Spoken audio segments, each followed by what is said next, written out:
기도하심으로 오늘 예배를 하나님 앞에 드리겠습니다. 하나님 아버지 고맙고 감사합니다. 이 시간 저희를 하나님 귀한 전으로 불러주셔서 하나님께 마음과 뜻과 정성을 다하여 예배 드릴 수 있도록 인도해 주심을 감사합니다. 이 시간 찬양 중에 하나님의 임재와 하나님의 은혜를 깊이 경험하는 시간 되도록 축복하여 주시옵소서. 예수님의 이름으로 간절히 기도합니다. 아멘.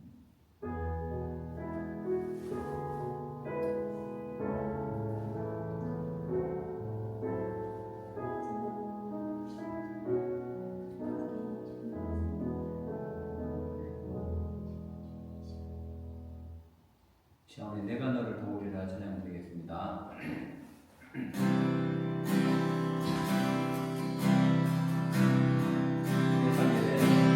세상이 실패했어도 절망하지 말라. 내가 너를 도우리라. 아시리로 적에 하리라. 질병으로 고통당해도 너는 두려워 말라. 내가 너를 고쳐주리라. 아시리로 적에 하리라. 나를 버린 자를 보고 내가 사랑하거늘 하물며 너희를 그냥 둘까보냐. 나는 너와 함께하는 너의 하나님 되니 의로운 손으로 붙들리라.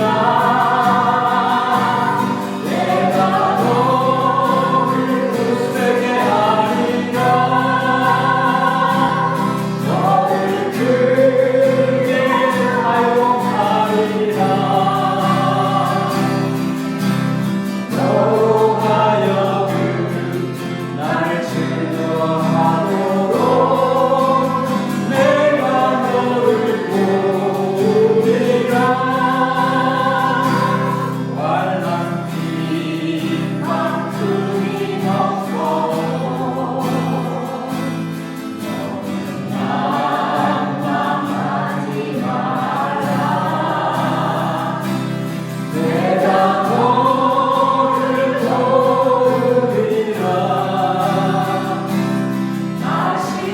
아시리로 속에 하리라. 참지 못할 고통이 있어도 기도하며 담대하라. 내가 너를 도우리라. 아시리로 적에 하리라.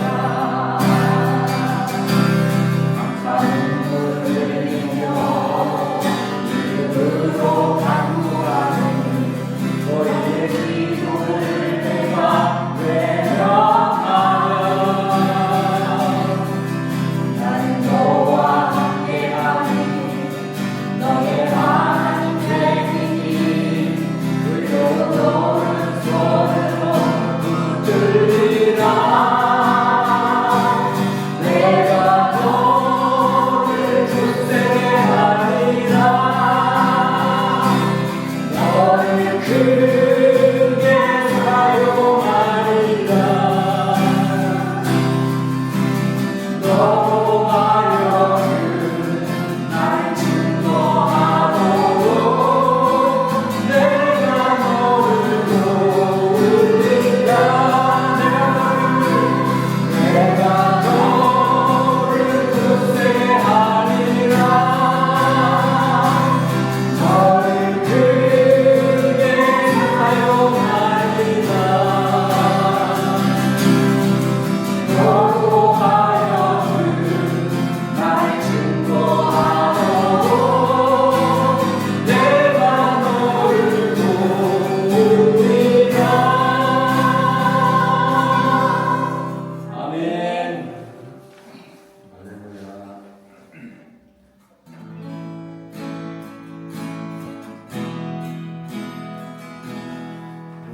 어디 가든지 무슨 일 만나든지 내가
너희 성도들아 여호와를 경외하라. 그를 경외하는 자에게는 부족함이 없으리로다. 아멘.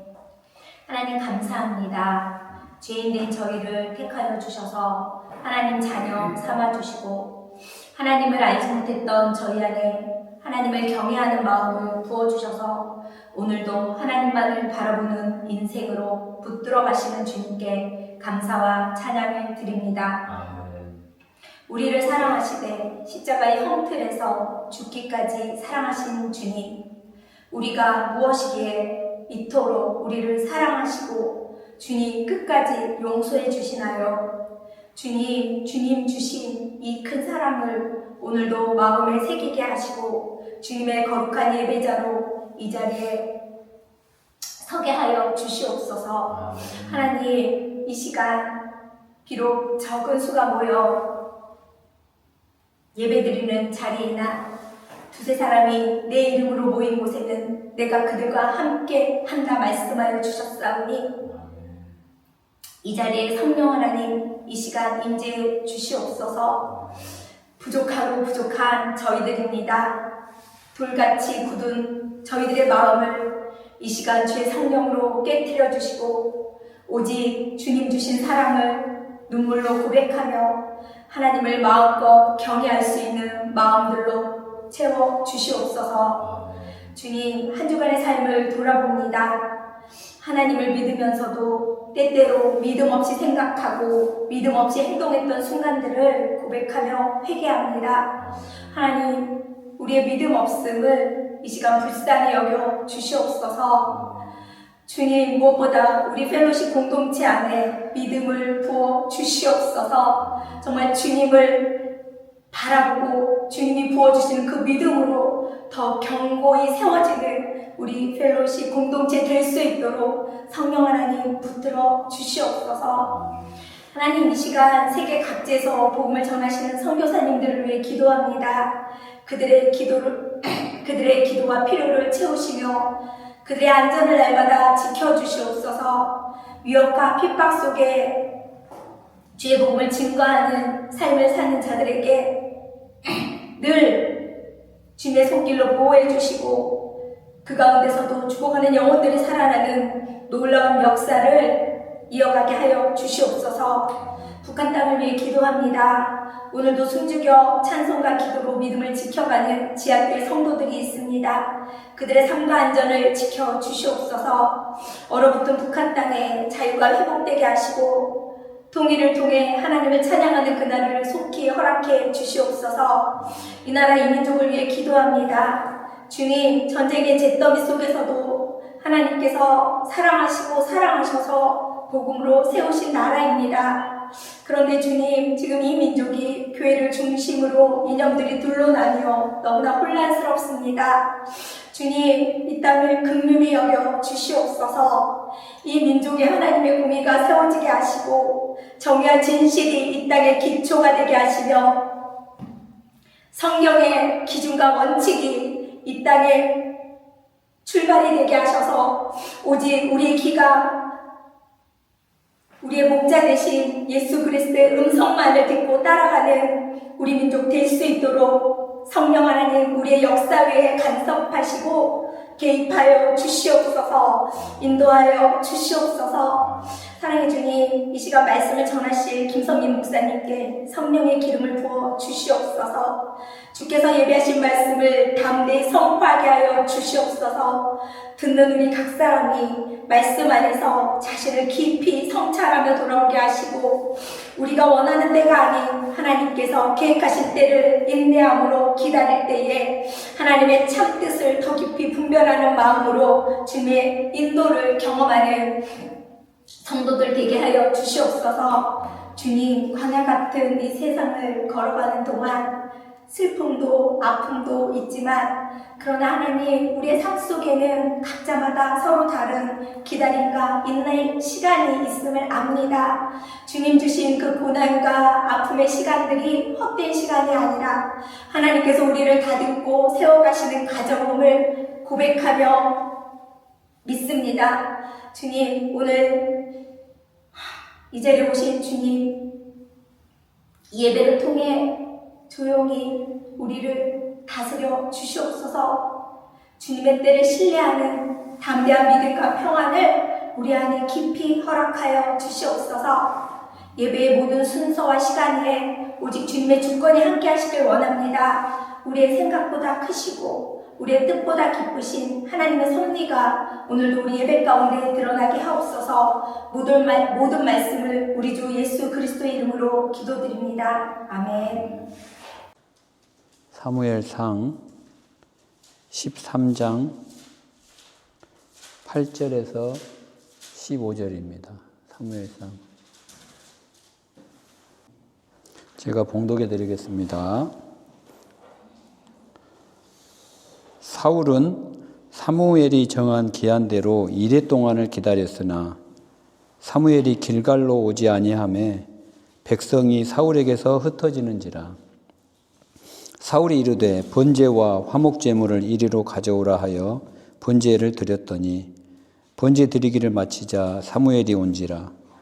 사울이 나가 맞으며 문안하매 사무엘이 이르되 왕이 행하신 것이 무엇이냐 하니 사울이 이르되 백성은 내게서 흩어지고 당신은 정한 날 안에 오지 아니하고 블레셋 사람은 믹마스에 모였음을 내가 보았으므로 이에 내가 이르기를 블레셋 사람들이 나를 치러 길갈로 내려오겠거늘 내가 여호와께 은혜를 간구하지 못하였다 하고 부득이하여 번제를 드렸나이다 하니라.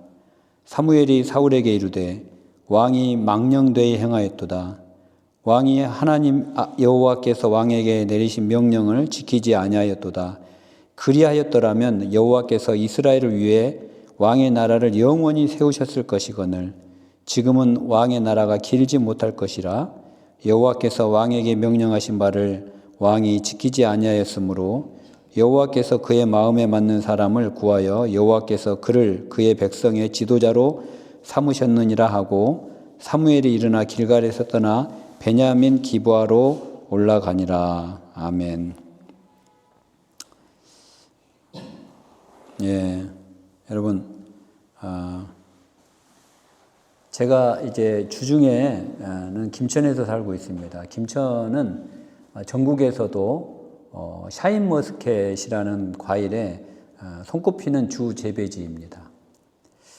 제가 처음에 김천에 내려간 약 지금으로부터 10년 전만 해도 이 샤인머스켓이라는 과일이 대단히 고급 과일 중에 하나였습니다. 그래서 아주 특별한 날, 특별한 사람에게 선물하는 그런 아주 귀한 그런 최고급 과일이었어요. 그래서 아마 한 송이에 10,000원이 아마 넘었을 것 같습니다. 그런데 이제 이게 돈이 된다고 하니까 많은 포도 농사를 짓는 분들이 포도밭을 뒤엎고 이제 샤인머스켓으로 갈아타기 시작했어요. 그런데 요즘에 제가 보니까 안타까운 소식이 많이 들리더라고요. 그렇게 인기가 많던 샤인머스켓 밭을 이제는 반대로 다시 또 뒤집어 엎고 예전처럼 포도밭으로 바꾸고 있다고 합니다. 그 이유를 제가 이제 들여다보니까 이 샤인머스켓이 잘 된다고 하니까 너도 나도 샤인머스켓으로 뛰어들다 보니 이 경쟁자들이 너무 많아진 거예요.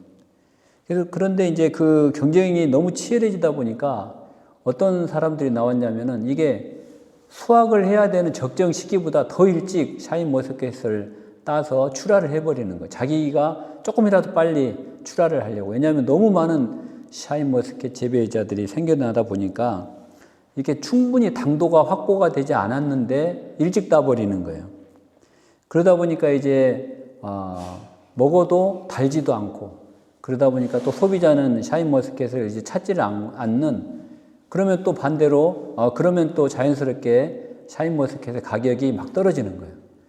최근에 지지난주에 한 3주 전에 제가 퇴근하면서 이제 한 박스를 사가지고 왔는데 큰 세 송이에 7,000원에 팔더라고요. 그만큼 가격이 폭락을 했습니다. 여러분들이 아마 김천에 오시면은 현수막을 이렇게 가끔 볼 수가 있는데 어떻게 그 현수막 내용이 뭐냐면은 제발 브릭스 넘버 15 전까지는 따지 맙시다. 같이 망합니다.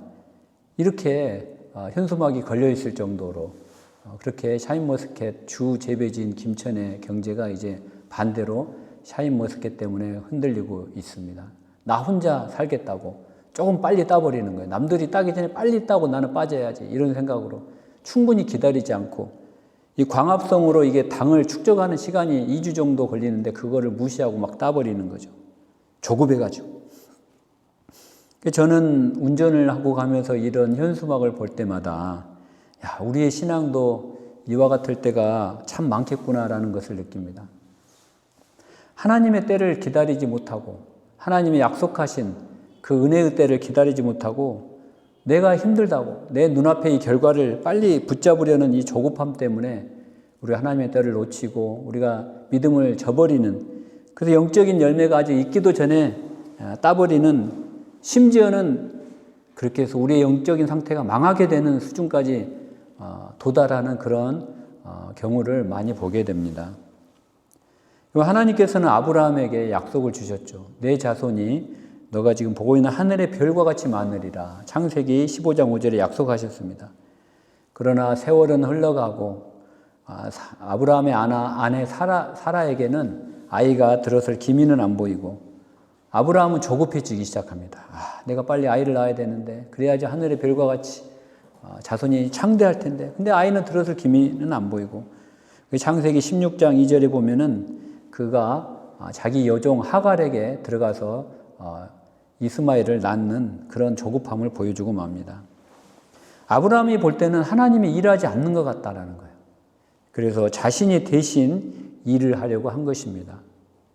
그러나 여러분, 하나님의 이 구속사적인 언약은 여전히 진행 중이라는 것이에요. 눈에 보이지는 않지만. 그래서 13년 후에는 이삭이 태어나지 않습니까? 그리고 나서 하나님이 아브라함에게 한마디를 하죠. 창세기 17장 1절에 보면은 나는 전능한 하나님이라. 너는 내 앞에서 행하여 완전하라. 이게 꾸짖는 말이거든요. 너는 제발 나를 믿고 앞으로 내 앞에서 행하여 완전하라. 이렇게 한마디를 하고 하나님께서는 그를 꾸짖습니다. 아브라함과 사라는 그 기다림의 때를 건너뛰려 했다라는 거예요. 그리고 그 조급함이 하나님의 뜻을 어지럽혔다는 것입니다. 사랑하는 성도 여러분, 우리도 우리가 걸어가고 있는 신앙의 길에서 조금만 덜하는 이 시간을 견디지 못하여 하나님의 때를 놓치는 때가 많다라는 것입니다. 기도해도 응답은 없고 전혀 변화할 기미는 안 보이고 눈에 보이는 결과는 없고 오히려 상황이 나빠지는 것만 같을 때 그때가 바로 우리가 포기할 때가 아니고 그때는 바로 하나님이 여전히 우리를 믿고 계시는 그런 시간이라는 사실입니다. 여러분 잘 아시는 사도 바울이 그가 예수 믿는 자를 잡기 위하여 다메섹으로 가는 그 길 위에서 예수 그리스도를 만나죠. 그때 그의 눈이 멀고 극적으로 예수님을 만나고 그가 완전히 회심하여 반대로 이제는 그가 목숨을 내걸고 예수 그리스도를 증거하는 그런 복음의 사람으로 바뀌었을 때 그는 이제 의기가 충천합니다. 나는 지금 죽어도 좋다. 나는 예수님을 증거하겠다라고 그의 복음의 열정으로 그가 가득 차 있을 때 그때 주님이 그를 가장 사용하기 적기잖아요. 그런데 주님은 그때 성령 충만한 바울을 사용하지 아니하시고 오히려 그를 그의 고향인 다소 땅으로 돌려보냅니다. 사도행전 9장 30절은 이렇게 기록합니다. 형제들이 그를 데리고 가이사랴로 내려가 다소로 보내니라. 그걸 다소로 보냈다는 거예요. 그를.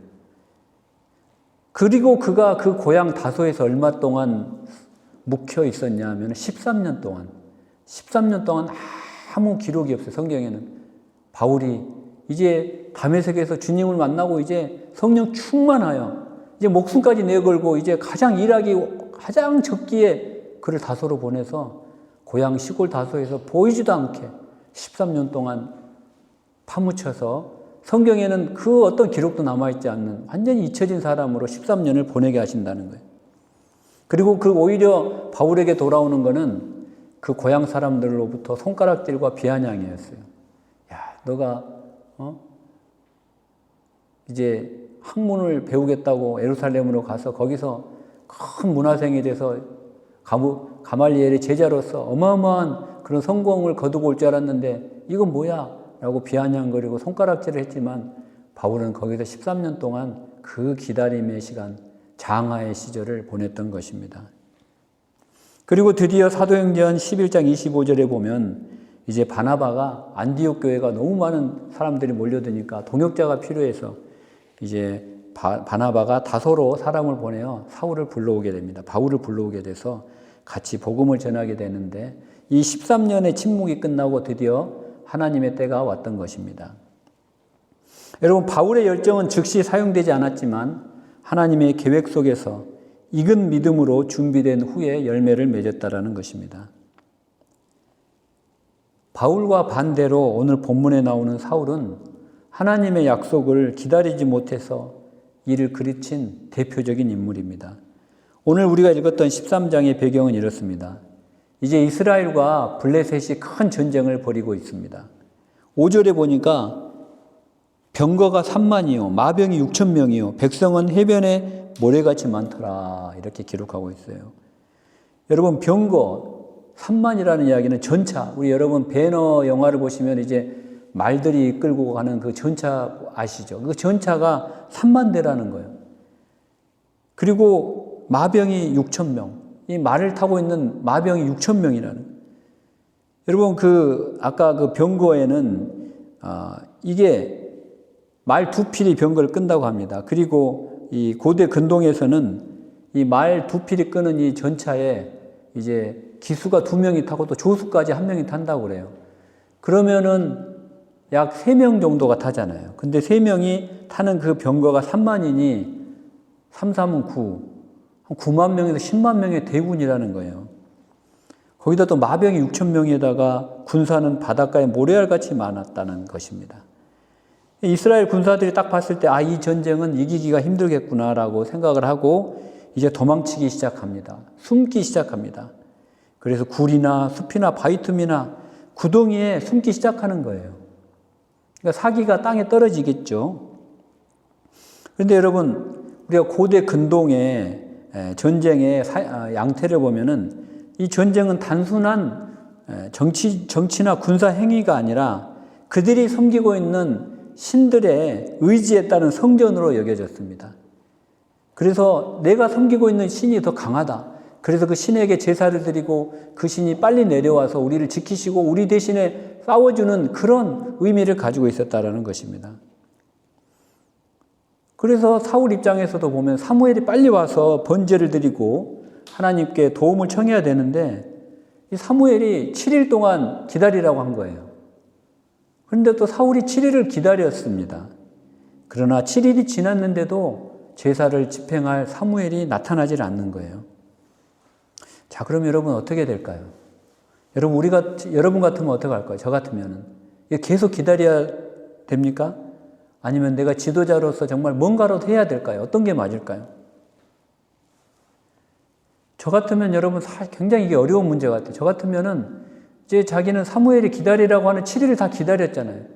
그런데도 사무엘이 나타나지 않는 거예요. 그리고 저쪽 블레셋에서는 어마어마한 군대가 몰려있죠. 우리 군대는 이제 다 흩어지기 시작합니다. 겁이 나서 다 도망가기 시작해요. 1명, 2명. 이대로 뒀다가는 지리멸멸 다 그냥 흩어질 거예요. 사울이 하다못 할 수 없이 자기는 번제물을 가지고 와서 제사를 드린 거예요. 근데 이 결정이 사울의 인생을 완전히 180도로 바꾸는 최악의 결정이 되고 말았다는 것입니다. 이제 사울이 막 번제를 드리고 제사를 막 드리고 끝내니까 딱 그때 마치 머피의 법칙처럼 사무엘이 막 도착을 한 거예요. 야, 너 지금 뭐 했어? 너 드리지 말아야 할 제사를 드렸지 하면서 이제 나무라기 시작하는 거예요. 그래서 어떤 신학자는 이런 이야기도 합니다. 야, 이거는 말이야 너무 절묘한 타이밍이야. 사무엘이 마치 저 숲에 숨어 있다가 사울이 제사를 드리는지 안 드리는지 보고 있다가 이 제사를 드리니까 딱 나타난 거야 라고 이야기를 할 그런 신학자들이 있을 정도로 너무나 절묘한 타이밍에 사무엘이 나타난 거예요. 여러분, 사무엘이 그냥 제사를 드린 게 아니라는 거예요. 아까 말씀드렸다시피 타당한 이유가 있어요. 많은 군사들이 이제 떠나가는 거예요. 자기를. 왜냐, 상대방이 너무 강한 군대가 보이니까 이제는 겁이 나서 다 떠나는 거예요. 아까 제가 샤인머스켓 예를 들었다시피 이제 막 매출이 떨어지고 당도도 떨어지니까 내 고객들이 막 떨어지는 거예요. 막 계약도 안 되고 매출은 떨어지고 그렇게 줄어드는 상황이에요. 이게 사울이 자기가 제사를 드렸다고 변명을 하고 있는 첫 번째 이유예요.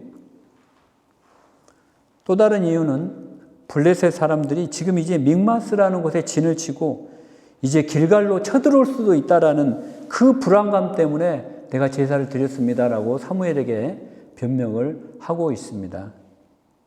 그런데 여러분, 재밌는 것은 이 사울이 걱정했던 일이 일어나지 않았다라는 거예요. 사울이 걱정했던 일이.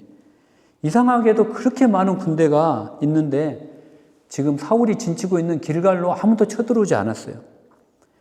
그러니까 그 사울이 했던 그 걱정은 실제로는 일어난 일이 아니었다라는 것입니다. 미리 걱정을 해서 자기가 먼저 제사를 드렸다라는 것입니다. 어쨌든 간에 이 두 가지 변명을 들어보게 되면은 사울이 그럴 수밖에 없었구나라고 이해는 된다라는 것입니다. 억울한 면이 참 많이 있다라는 거예요. 아마 저를 비롯해서 이 사무엘상을 읽는 분이라면 많은 분들이 사울이 제사를 드렸을 수도 있겠다라고 좀 공감을 할 수 있다라는 것입니다. 논리는 상당히 합리적이고 이성적이었어요.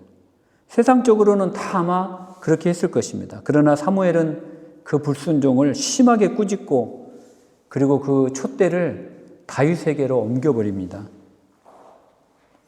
근데 여러분, 우리가 여기서 살펴볼 것은 사울이 몇 가지 변명을 했지만 사실 가장 큰 이유는 믿음의 결핍이라는 것입니다. 믿음의 결핍.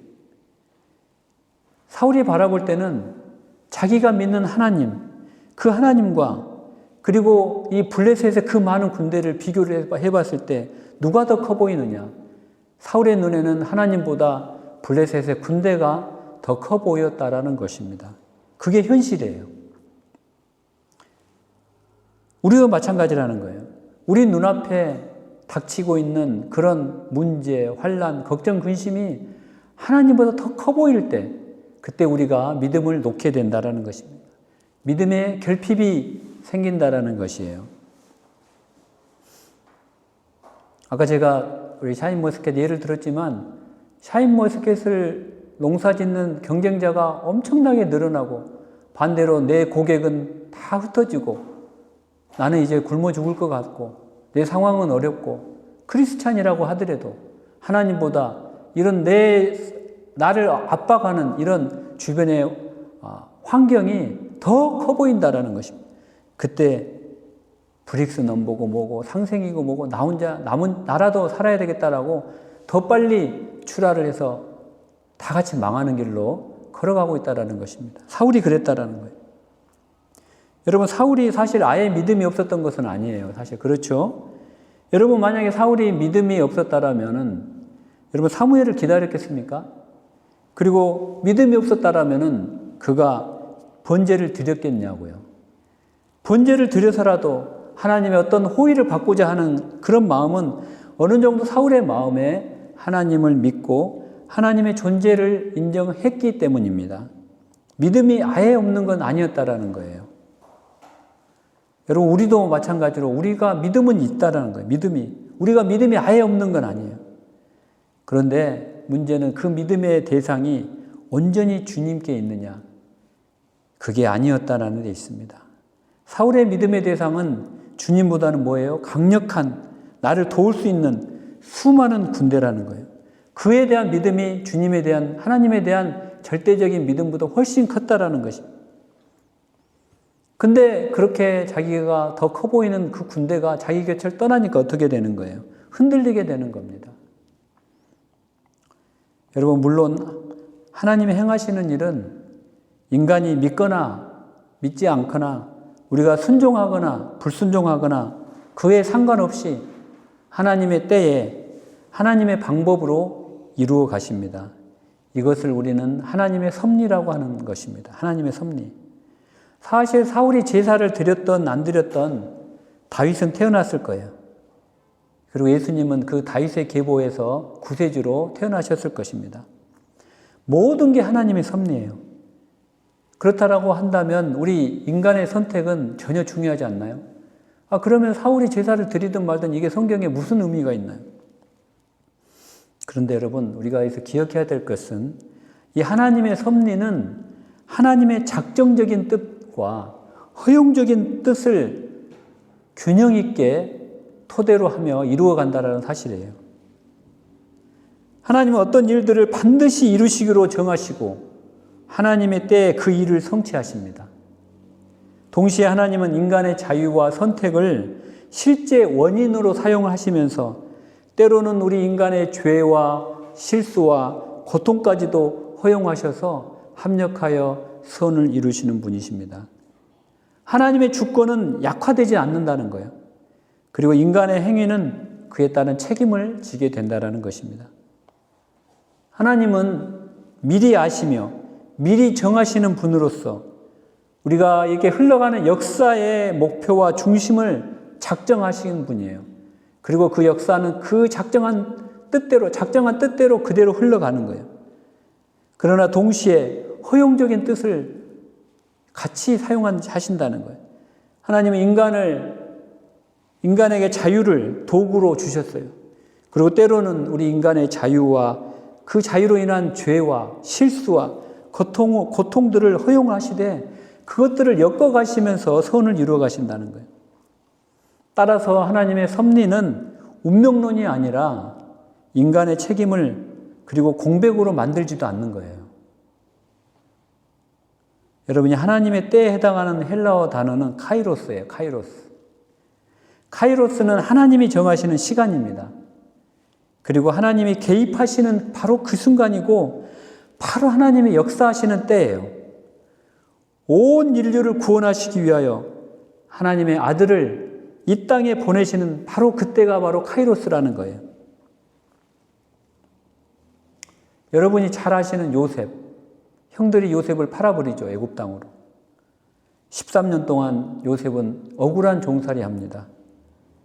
어느 날 옥에 갇혀 있는데 왕의 술 맡은 관원장과 떡 굽는 관원장이 요셉이 갇혀 있는 그 감옥방에 같이 투옥되는 날이 온 거예요. 그런데 이 두 사람이 똑같은 날 같은 꿈을 꾸게 된 거예요. 그 두 사람은 도저히 그 꿈의 의미를 알 수가 없어서 얼굴에 수심이 가득했습니다. 그리고 요셉은 그들의 꿈을 해몽을 해주었는데 술 맡은 관원장에게는 너가 복직이 된다고 했고 떡 굽는 관원장에게는 너가 매달리리라 교소형을 당할 것이라고 이렇게 꿈을 해몽을 해주었어요. 요셉의 해몽대로 3일 후에 이 두 사람은 같이 옥에서 나가게 되었는데 한 사람은 복직이 되었고 한 사람은 요셉의 꿈의 해몽대로 교수형을 당해 죽게 되었습니다. 요셉이 술 맡은 관원장에게 만약 당신이 복직이 된다면 왕에게 나아가서 나의 이 억울함을 좀 풀어주소서라고 이렇게 부탁을 했어요. 창세기 40장 14절 15절에 보면 당신이 잘 되시거든 나를 생각하고 내게 은혜를 베풀어서 내 사정을 바로에게 아뢰어 이 집에서 나를 건져내소서라고 부탁을 하게 됩니다. 그리고 술 맡은 관원장은 만약 내가 너의 말대로 복직이 된다면 바로 왕에게 너가 부탁한 대로 이야기를 해주겠다고 약속을 했지만 그러나 창세기 40장 23절은 이렇게 증가하는 거예요. 술 맡은 관원장이 요셉을 기억하지 못하고 그를 잊어버렸더라 이렇게 기록하고 있습니다. 여러분 요셉이 술 맡은 관원장이 복직되는 것을 보고 얼마나 기뻐했겠어요. 이제 내 고생도 이제 끝이구나. 술 맡은 관원장이 바로에게 가서 이제 요셉은 아무 죄가 없다고 이야기해주면 나는 이제 이 옥에서 풀려나서 우리 아버지가 기다리는 그 가나안 땅으로 난 다시 돌아갈 수 있겠구나 라고 얼마나 꿈에 부풀었겠냐는 말이에요. 그런데 이 술 맡은 관원장이 그걸 까마득히 잊어버리고 다시 요셉은 거기서 풀려나지 않고 2년 동안 또 계속 종살이를 하게 되는 거예요. 그런데 여러분 만약에 요셉이 그때 술 맡은 관원장의 그 바로에게 요셉을 해명해줘서 요셉이 바로 풀려났더라면은 요셉은 여러분 애굽의 총리가 될 수 있었냐는 것이죠. 기근에 시달리던 이스라엘을 구원해내고 그리고 출애굽의 역사가 일어났겠냐는 것이죠. 아니었을 거예요 아마. 요셉이 바로 그때 풀려났다면 요셉은 너무 기뻐서 그를 애타게 찾는 야곱이 있는 애굽 자기 가나안 땅으로 다시 뛰어갔을 거예요. 그 이후의 역사는 거기서 멈췄을 거라는 거예요. 그래서 여러분 하나님께서는 요셉으로 하여금 2년을 더 그 감옥에서 지내게 하시고 요셉으로 하여금 절치부심하게 만들어 비로소 하나님의 때가 이르렀을 때 카이로스 때가 이르렀을 때 이제는 바로가 꿈을 꾸게 하시고 그 바로 앞에서 그 꿈을 해몽함으로 요셉이 애굽의 총리가 되는 그 역사적인 작정의 때를 이루어 가셨다는 것입니다. 술 맡은 관원장의 허용적인 뜻을 이용하시고 실수를 이용하시고 하나님의 구속사적인 작정적인 때를 에버리지 해가면서 균형 있게 하나님께서 사용하고 계신다는 것입니다. 여러분 우리는 사실 우리 앞에 저도 마찬가지지만 고난이 닥치고 환난이 닥칠 때 나에게 왜 이런 고난이 닥칠까? 왜 내가 이런 어려움을 겪어야 될까? 왜 나는 이런 억울한 일이 생길까? 왜 내 삶은 이렇게 안 풀릴까? 내 자녀는 왜 이렇게 힘들까? 도대체 하나님께서 내 기도를 들어주시는 거야? 하나님의 때는 도대체 언제일까? 궁금해할 때가 많습니다. 그런데 여러분, 우리가 그 하나님의 때를 우리가 맞춘다는 것은 거의 불가능에 가까워요. 여러분이 아무리 기도를 한다고 해도 하나님의 때를 우리가 정확히 알 수는 없는 것입니다. 그래서 여러분, 우리는 하나님의 때가 아니라 하나님의 뜻에 집중해야 된다는 것이에요. 하나님의 때를 우리가 알려고 하지 말고 하나님의 뜻에 집중을 해야 된다는 것입니다. 하나님께서 나를 이렇게 인내하게 만들고 기다리게 하시는 하나님의 그 뜻은 뭘까? 여러분, 출애굽한 이스라엘 백성에게 모세가 광야에서 가장 많이 들었던 말이 무엇일까 저는 생각을 해봅니다. 40년 동안 광야에서 구름기둥으로 불기둥으로 그들을 이끌고 나갈 때 그들이 얼마나 많은 말을 가장 많이 모세에게 했던 질문이 무엇일까? 아마 모세에게 이런 질문을 가장 많이 하지 않았을까요? 아직 멀었나요? 가나안이 아직 멀었나요? 아직 멀었나요? 라는 질문이었을 거예요. 도대체 언제 다 도달하나요? 여러분, 잘 아시는 베드로 갈릴리 바닷가에서 밤새 그물을 던졌잖아요. 근데 실패했어요. 예수님이 부활하시고 다시 나타나셔서 다시 깊은 곳에 가서 던지래요. 날이 완전히 새버렸는데 이제 물고기들은 밤에 활동하니까 날이 새면은 움직이질 않는데 이미 늦었는데 거기에 던지라는 거예요. 근데 베드로는 그 주님의 뜻에 순종했습니다. 여러분이 예수님을 떠나지 않고 예수님 말씀에 순종하면, 예수님의 뜻에 순종하면은 그 때가 오게 되는 거예요. 하나님의 때가. 그 때를 만나게 되어 있다라는 사실입니다. 여러분, 복음서에 보면 회당장 야이로라는 사람이 나와요. 회당장 굉장히 높은 직책이에요. 회당장 야이로가 예수님을 따라가고 있는데 딸이 죽었습니다라는 이야기를 들었어요. 이미 죽었어요. 타이밍이 끝나버렸어요. 그런데도 불구하고 야이로는 끝까지 예수님을 떠나지 않고 그 곁에 붙어 있었다라는 것이에요. 다 소망이 끊어졌는데 자기 딸이 살아나기를 위해서, 예수님이 고쳐주기만을 위해서 그 예수님을 따라다녔건만 그 소망이 다 무너졌잖아요. 야이로의 종이 와서 주인이여 딸이 죽었습니다. 끝났잖아요. 타이밍이 완전히 끝났어요. 근데 야이로는 끝까지 주님을 떠나지 않고 주님의 뜻을 발견하고자 그 곁에 붙어 있었습니다. 그랬더니 그 딸이 일어나는 달리다곰의 때가 그 역사를 경험을 한 거예요. 달리다곰 일어나라. 여러분, 하나님의 뜻은 뭐냐면은 하나님의 때가 올 때까지 하나님께 붙어 있는 것이 바로 하나님의 뜻이라는 것입니다. 하나님의 타이밍이 언제일까요? 여러분이 기다리기로 결심했다면은 하나님의 때는 여러분이 생각하는 것보다 굉장히 빨리 돌아갈 것이에요. 하나님의 뜻에 여러분들이 집중을 하기 시작하면 하나님의 때는 여러분이 생각하는 것 이상으로 빨리 여러분에게 속히 올 줄로 믿습니다. 여러분, 지금 여러분 인생이, 지금 여러분을 주위를 둘러싸고 있는 사방이 칠흑같이 어두우신가요?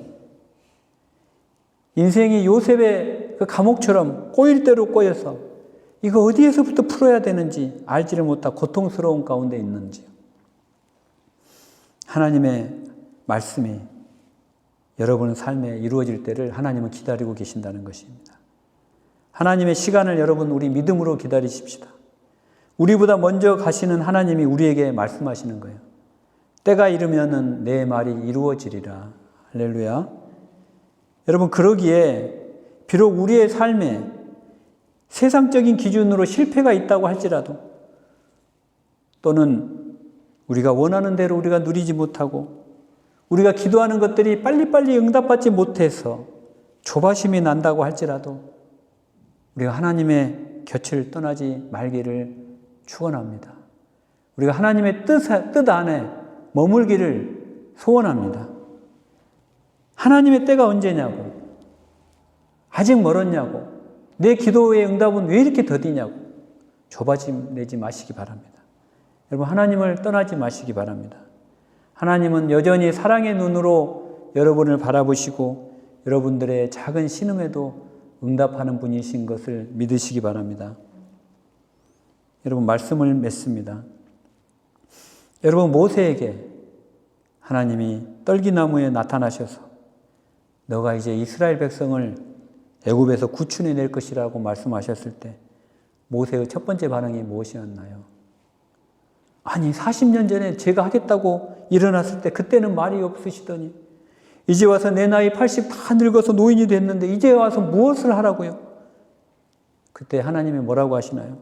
모세야, 나는 어느 순간도 너에게 하나님의 길을 중단하지 않은 하나님이란다. 여러분, 그 말에 모세야 그 이름 대신에 여러분의 이름을 한번 넣어보시기 바랍니다. 누구야, 나는 어느 순간도 너의 하나님이시기를 중단해 본 적이 없단다. 이 시간 우리 찬양하고 기도하는 시간 갖도록 하겠습니다.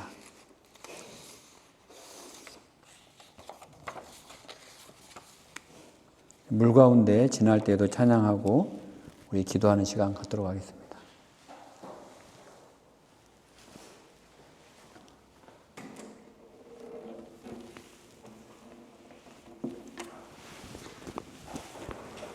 하나님께서는 한 번도 여러분을 잊으신 적이 없어요. 야곱아, 너를 창조하신 하나님께서 지금 말씀하십니다. 이스라엘아, 너를 조성하신 이가 지금 말씀하십니다. 너는 두려워하지 말라. 내가 너를 지명하여 불렀나니 너는 내 것이다.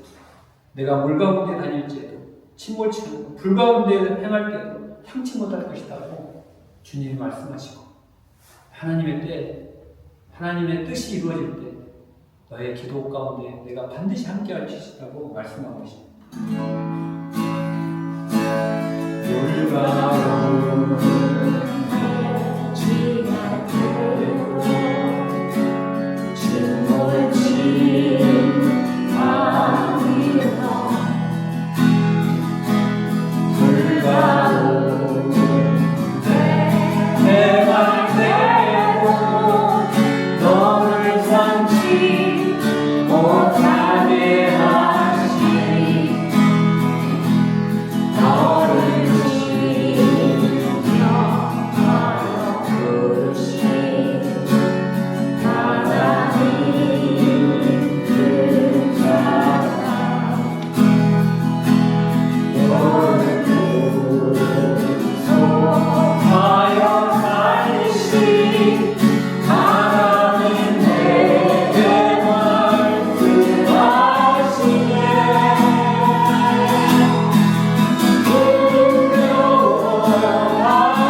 하나님 아버지 고맙고 감사합니다.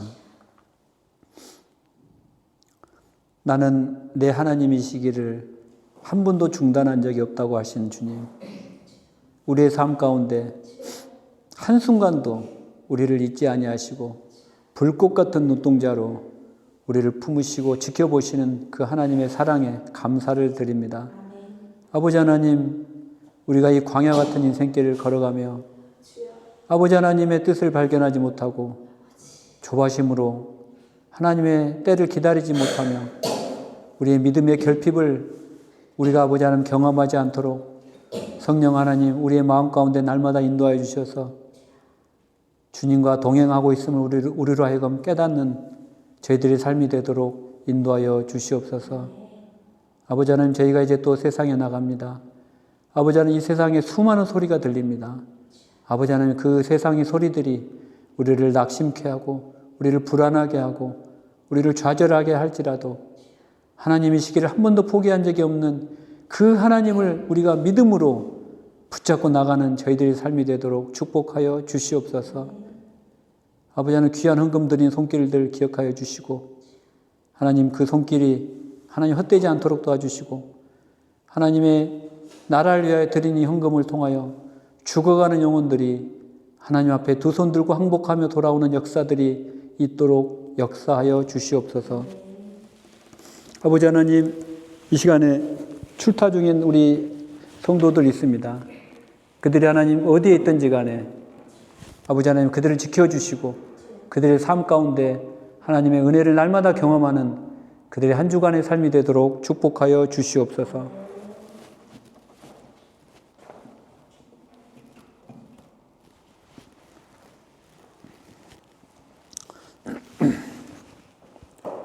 지금은 우리 주 예수 그리스도의 은혜와 하나님 아버지의 만극하신 사랑과 성령 하나님의 위로하시고 교통하심이 하나님의 뜻을 발견하며 하나님의 때를 기다리는 모든 성도들 머리 위에, 가정 위에, 그들의 삶의 모든 터전 위에 지금부터 영원까지 함께 하시기를 간절히 축원하옵나이다.